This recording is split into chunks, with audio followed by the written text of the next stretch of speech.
首诗拯救了一座寺庙，诗有这么大的能量吗？豆瓣高分剧《人世间》告诉我们，这是可能的，而且诗还可能成为出轨的导火线，间接摧毁了一个家庭。这就是随电视剧播出而红火的诗歌《北驼寺的风》。挑灯西窗下，书香伴我眠。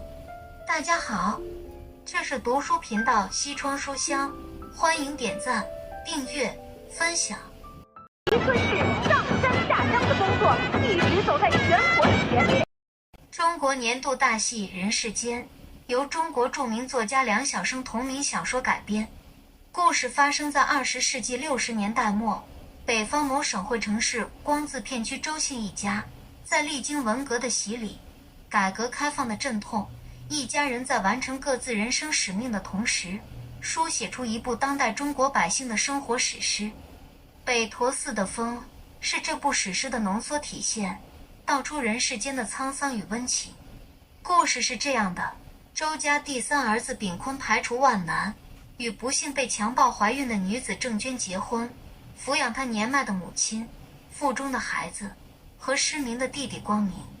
光明长大后决定到北驼寺出家，不料好景不长，寺庙毁于大火，师父一病不起，眼看北驼寺即将消失，郑娟和炳坤商量着变卖房屋救急。姐姐周蓉知道了这件事，便拉着丈夫著名诗人冯化成到北驼寺采风，写出了这首《北驼寺的风》。诗作发表后，引起当局和媒体的关注报道，游客也纷至沓来，香火大旺，振兴了寺庙。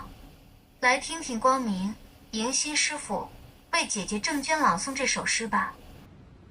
风钻入一截残垣，刺透着凋零，云低鸦鸣。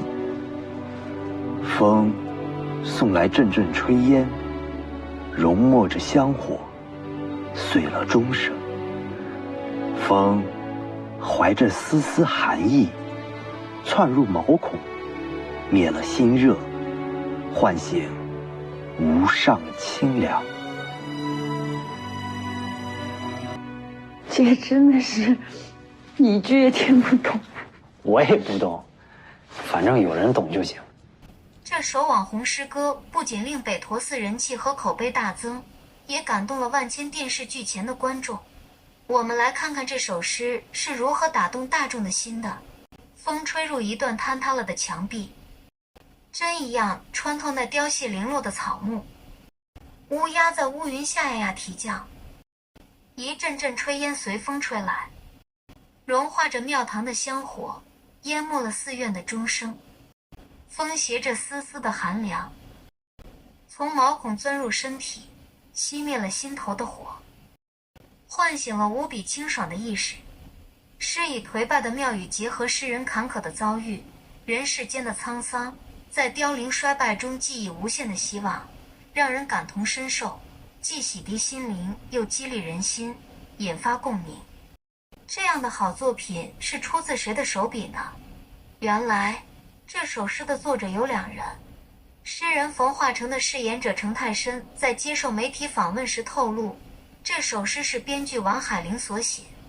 他说，写得太好了，但反复读来觉得好像没写完。当时王海玲老师还在改编剧本，没有精力再续，我就自己琢磨，试着加了4句，很开心能得到王海玲老师的认可。就是风怀着丝丝寒意，窜入毛孔，灭了心热，唤醒无上清凉。在戏里，诗人冯化成与妻子周蓉为单位分房的事，及他们与女儿的关系紧张，两人经常吵架。再不接过来就接不过来了，从来不把别人放在心里。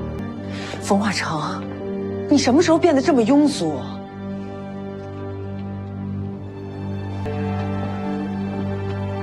我出。老婆，哎，干嘛？哎呀，好友蔡曙光当和事佬，冯化成说自己活得很失败，但蔡曙光称赞他诗写得好。你绝对是一个好诗人，融没了香火，碎了钟声。我特别喜欢这2个字儿，碎了，准确，忧伤，到位。这也是年轻女诗人王子最喜欢的诗句，竟成了冯化成出轨的导火线。诗能够倾听彼此的心声，我喜欢你的诗。融没了香火，碎了钟声，灭了燥热，唤醒无上清凉，写得真好。贝托斯的风。是，敬您。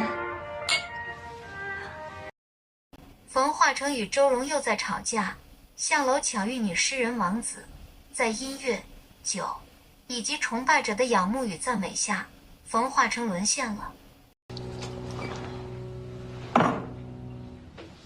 冯老师，扶您到床上躺一会儿。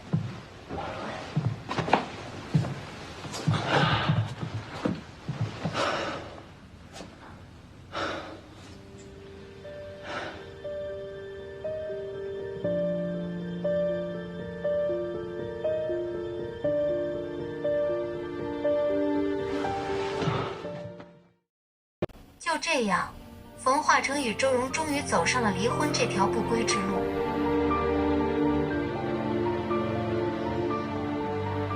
北陀寺的风令人感动，也令北陀寺深入人心。那么，真有北陀寺这座寺庙吗？北陀寺的拍摄地是吉林省4大名山之一龙潭山上的龙凤寺。龙凤寺是龙王庙、观音堂、关帝庙的总称。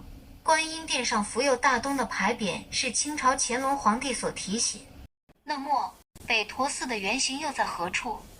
在中国北方有4座北普陀寺：北京北普陀寺、黑龙江省鹤岗市北普陀寺、辽宁省锦州北普陀寺，以及吉林省长春市北普陀寺。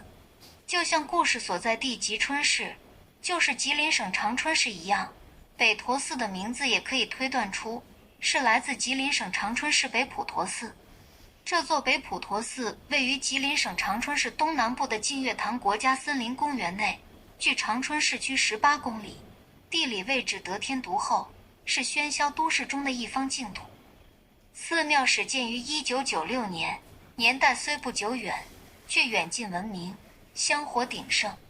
除了北陀寺的风，程太升还为冯化成写了另外2首诗，一首是冯化成出轨女诗人王子时给他朗诵的《寻找》。我给你朗诵一首我新写的诗。好啊。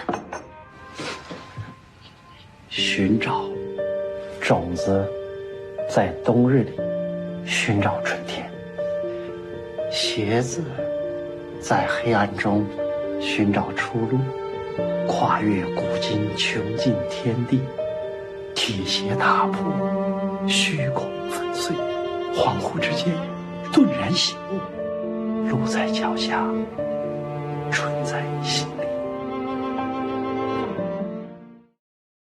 程太升还写了一首献给周蓉的诗，可惜受疫情影响，法国的戏份没有拍摄，这首诗就没出镜。好啦，这一期的视频就分享到这里。如果你喜欢我们的节目，请点赞、订阅、分享，下期再见。